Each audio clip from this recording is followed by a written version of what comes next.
ओम श्री गणेशाय नमः। ओम नमः शिवाय।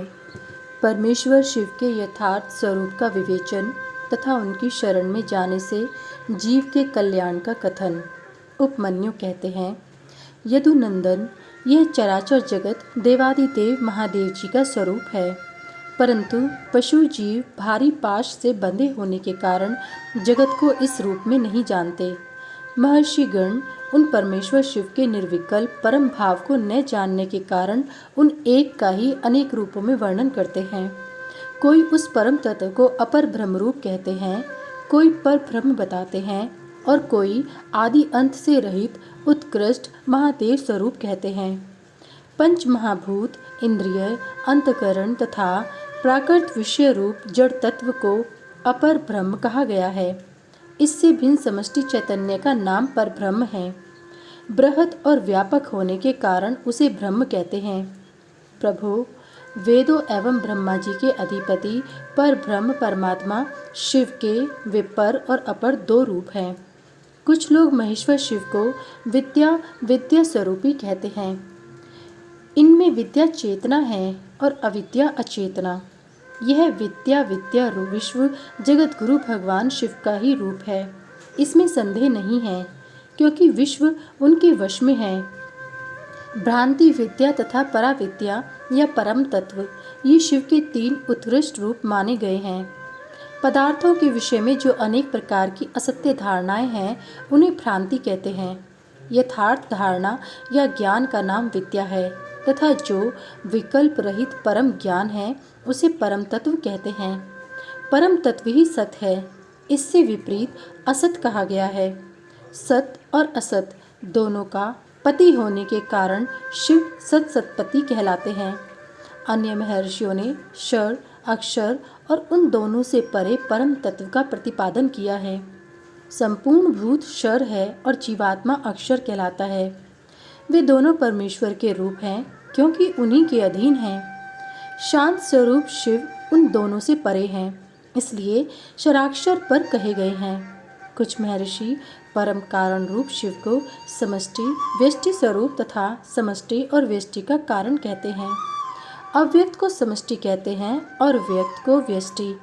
ये दोनों परमेश्वर शिव के रूप हैं, क्योंकि उन्हीं की इच्छा से प्रवृत्त होते हैं। उन दोनों के कारण रूप से स्थित भगवान शिव परम कारण हैं। अतः कारणार्थ वेत्ता ज्ञानी पुरुष उन्हें समष्टि व्यष्टि का कारण बताते हैं। कुछ लोग परमेश्वर को जाति व्यक्ति स्वरूप कहते हैं। जिसका शरीर में भी अनुवर्तन हो, वह जाति कही गई है। शरीर की जाति की आश्रित रहने वाली जो व्यावृत्ति है, जिसके द्वारा जाति भावना का आच्छादन और व्यक्तिक भावना का प्रकाशन होता है, उसका नाम व्यक्ति है। जाति और व्यक्ति दोनों ही भगवान शिव की आज्ञा से परिपालित हैं। अतः उन महादेव जी को जाति व्यक्ति स्वरूप कहा गया है। कोई कोई शिव को प्रधान, पुरुष, व्यक्त और काल रूप कहते हैं। प्रकृति का ही नाम प्रधान है। जीवात्मा को ही क्षेत्रज्ञ कहते हैं। 23 तत्वों को मनीषी पुरुषों ने व्यक्त कहा है और जो कार्य प्रपंच के परिणाम का एकमात्र कारण है, उसका नाम काल है। भगवान शिव इन सबके ईश्वर, पालक, धारणकर्ता, प्रवर्तक, निवर्तक तथा आविर्भाव और तिरोभाव के एकमात्र हेतु हैं। वे स्वयं प्रकाश एवं अजन्मा हैं। इसलिए उन महेश्वर को प्रधान, पुरुष, व्यक्त और काल रूप कहा गया है। कारण, नेता, अधिपति और धाता बताया गया है। कुछ लोग महेश्वर को विराट और हिरण्य गर्भ रूप बताते हैं, जो संपूर्ण लोकों की सृष्टि के हेतु हैं। उनका नाम हिरण्य गर्भ है और विश्व रूप को विराट कहते हैं। ज्ञानी पुरुष भगवान शिव को अंतर्यामी और परम पुरुष कहते हैं। दूसरे लोग उन्हें प्राग, तेजस और विश्व रूप बताते हैं। कोई उन्हें तुरीय रूप मानता है और कोई सौम्य रूप। कितने ही विद्वानों का कथन है कि वे ही माता, मान, में और मिति रूप है। अन्य लोग कर्ता, क्रिया, कार्य, करण और कारण रूप कहते हैं। दूसरे ज्ञानी उन्हें जागृत, स्वप्न और सुषुप्ति रूप बताते हैं। कोई भगवान शिव को तुरीय रूप कहते हैं तो कोई तुरीयातीत, कोई निर्गुण बताते हैं, कोई सगुण, कोई संसारी कहते हैं कोई असंसारी। कोई स्वतंत्र बताते हैं, कोई अस्वतंत्र। कोई उन्हें घोर समझते हैं, कोई सौम्य। कोई रागवान कहते हैं, कोई वीतराग। कोई निष्क्रिय बताते हैं, कोई सक्रिय। किन्हीं के कथनानुसार वे निरिंद्रिय हैं, तो किन्हीं के मत में सेनेंद्रिय हैं। एक उन्हें ध्रुव कहता है, तो दूसरा अध्रुव। कोई उन्हें साकार बताते हैं, तो कोई निराकार। किन्हीं के मत में वे अदृश्य हैं, तो किन्हीं के मत में दृश्य। कोई उन्हें वर्णीय मानते हैं, तो कोई अनिवर्चनीय। किन्हीं के मत में वे शब्द स्वरूप हैं, तो किन्हीं के मत में शब्दातीत। कोई उन्हें चिंतन का विषय मानते हैं, तो कोई अचिंत्य समझते हैं। दूसरे लोगों का कहना है कि वे ज्ञान स्वरूप हैं। कोई उन्हें विज्ञान की संज्ञा देते हैं। किन्हीं के मत में वे ज्ञेय हैं और किन्हीं के मत में अज्ञेय। कोई उन्हें पर बताता है, तो कोई अपर। इस तरह उनके विषय में नाना प्रकार की कल्पनाएं होती हैं।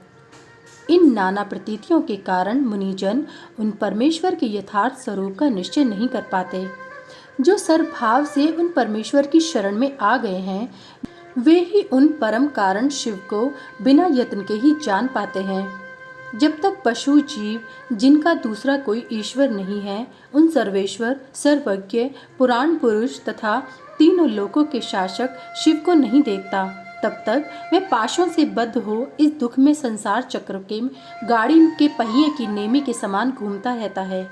जब यह दृष्टा जीवात्मा, सबके शासक, ब्रह्मा के भी आदि कारण, संपूर्ण जगत के रचयिता, सुवर्णोपम दिव्य प्रकाश स्वरूप परम पुरुष का साक्षात्कार कर लेता है, तब पुण्य और पाप दोनों को भली भांति हटाकर निर्मल हुआ वह ज्ञानी महात्मा सर्वोत्तम समता को प्राप्त कर लेता है। अध्याय 5 समाप्त। शिव के शुद्ध, बुद्ध, मुक्त, सर्वमय, सर्वव्यापक एवं सर्वातीत स्वरूप का तथा उनकी प्रणव स्वरूपता का प्रतिपादन। उपमन्यु कहते हैं, यदुनंदन, शिव को न तो आड़व मल का ही बंधन प्राप्त है, न कर्म का और न माया का ही। प्राकृत, बौद्ध, अहंकार, मन, चित्त, इंद्रिय, तन मात्रा और पंचभूत संबंधी भी कोई बंधन उन्हें छू नहीं सका है। अमित तेजस्वी शंभु को न काल, न कला, न विद्या, न नियति, न राग, न द्वेष रूपी बंधन प्राप्त है। उनमें न तो कर्म है, न उन कर्मों का परिपाक है, न उनके फलस्वरूप सुख और दुख है, न उनका वासनाओं से संबंध है, न कर्मों के संस्कारों से।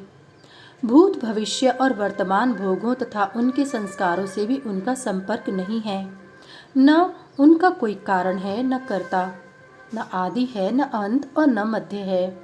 न कर्म और करण है, न अकर्तव्य है और न कर्तव्य ही है। उनका न कोई बंधु है और न अबंधु, न नियंता है, न प्रेरक, न पति है, न गुरु है और न त्राता ही है। उनसे अधिक की चर्चा कौन करे। उनके समान भी कोई नहीं है। उनका न जन्म होता है, न मरण। उनके लिए कोई वस्तु न तो वांछित है और न अवांछित ही। उनके लिए न विधि है, न निषेध, न बंधन है, न मुक्ति। जो जो अकल्याणकारी दोष है, वे उनमें कभी नहीं रहते, परंतु संपूर्ण कल्याणकारी गुण उनमें सदा ही रहते हैं, क्योंकि शिव साक्षात परमात्मा है। वे शिव अपनी शक्तियों द्वारा इस संपूर्ण जगत में व्याप्त होकर अपने स्वभाव से च्युत न होते हुए सदा ही स्थित रहते हैं, इसलिए उन्हें स्थाणु कहते हैं। यह संपूर्ण चराचर जगत शिव से अधिष्ठित है, अतः भगवान शिव सर्वरूप माने गए हैं। जो ऐसा जानता है वह कभी मोह में नहीं पड़ता। रुद्र सर्वरूप है, उन्हें नमस्कार है।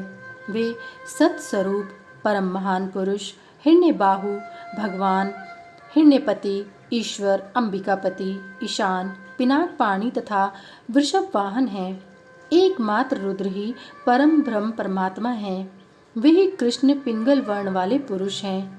वे हृदय के भीतर कमल के मध्य भाग में केश के अग्रभाग की भांति सूक्ष्म रूप से चिंतन करने योग्य हैं।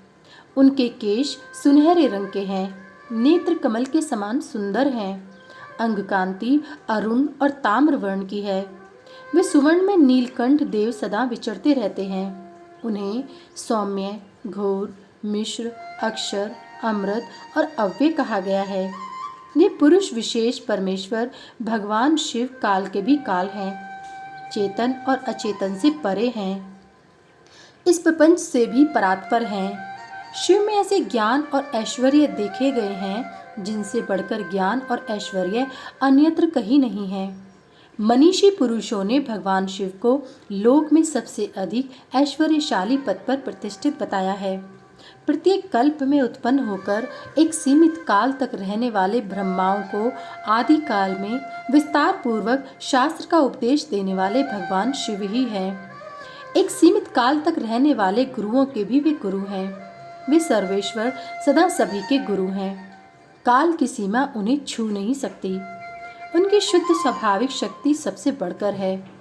उन्हें अनुपम ज्ञान और नित्य अक्षर शरीर प्राप्त है। उनके ऐश्वर्य की कहीं तुलना नहीं है। उनका सुख, अक्षय और बल अनंत है। उनमें असीम तेज, प्रभाव, पराक्रम, क्षमा और करुणा भरी है। वे नित्य परिपूर्ण हैं। उन्हें सृष्टि आदि से अपने लिए कोई प्रयोजन नहीं है। दूसरे पर परम अनुग्रह ही उनके समस्त कर्मों का फल है। प्रणव उन परमात्मा शिव का वाचक है। शिव, रुद्र आदि नामों से प्रणव ही सबसे उत्कृष्ट माना गया है। प्रणव वाच्य शंभु के चिंतन और जप से जो सिद्धि प्राप्त होती है वही परा सिद्धि है, इसमें संशय नहीं है। इसलिए शास्त्रों के पारंगत मनस्वी विद्वान वाच्य और वाचक की एकता स्वीकार करते हुए महादेव जी को प्रणव रूप कहते हैं। मांडूक्य उपनिषद में प्रणव की 4 मात्राएं बताई गई हैं: अकार, उकार, मकार और नाद। अकार को ऋग्वेद कहते हैं, उकार यजुर्वेद कहा गया है, मकार सामवेद है और नाद अथर्ववेद की श्रुति है। अकार महाबीज है, वह रजोगुण तथा सृष्टिकर्ता ब्रह्मा है।